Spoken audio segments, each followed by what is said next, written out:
এই যে মুচি ভাই, জমিদার মশাই পাঠিয়েছেন। কেন ভাই? জমিদার মশাই যাবেন শ্বশুর বাড়ি, একজোড়া ভালো জুতো চাই, কালই এসে নিয়ে যাব। সে তো বুঝলুম, কিন্তু নতুন জুতো বানাতে চামড়া কিনতে হবে। ব্যবসায় ভাই খুব মন্দা চলছে, পয়সা পাবো কোথায়? সেসব বাপু আমি কিছু বুঝি না। জমিদার মশাইয়ের জুতো সময় মতো না পেলে কিন্তু ভারী রাগ করবেন। জমিদারের রাগ জানো তো, ভিটে মাটি থেকে উচ্ছেদ করে দেবেন। তা তো জানি, সে আর নতুন কি? আমার ছাই আর কি বা আছে?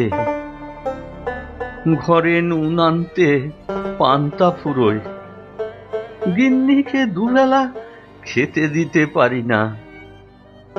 ঘরের চালা ফুটো হয়ে জল পড়ে, সারাতেও পারি না। যাক সে কথা, জমিদার মশাইয়ের জুতো তো প্রতি বছরই বানায়, এবারও না হোক দেখি চেষ্টা করে। আমি কাল আসবো আবার, জুতো তৈরি করে রাখো কিন্তু। কি যে করি দেখি, গিন্নির কাছে 2-1 টাকা পাই কি না। দেখো, তুমি কোনো চিন্তা করো না, এই গ্রামের সেরা কারিগর তুমি, আর সব থেকে সুন্দর জুতো তো তুমিই বানাও। সে তো জানি, কিন্তু তাতে কি লাভ? জুতো বিক্রি করে যা রোজগার হয়, তাতে সংসার চলে কোথায়? মাঝে মাঝে মনে হয় জুতো তৈরি করাই ছেড়ে দেব। আহা, ও কথা বলো না, ভগবান দেখবে, ঠিক মুখ তুলে চাইবেন।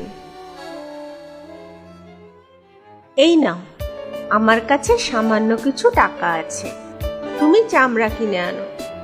হা ভগবান, শেষ সম্বলও আর কিচ্ছু রইল না। যাই, বাজারে গিয়ে চামড়া তো কিনে আনি, না হলে কালকের মধ্যে জুতো তৈরি হবে না।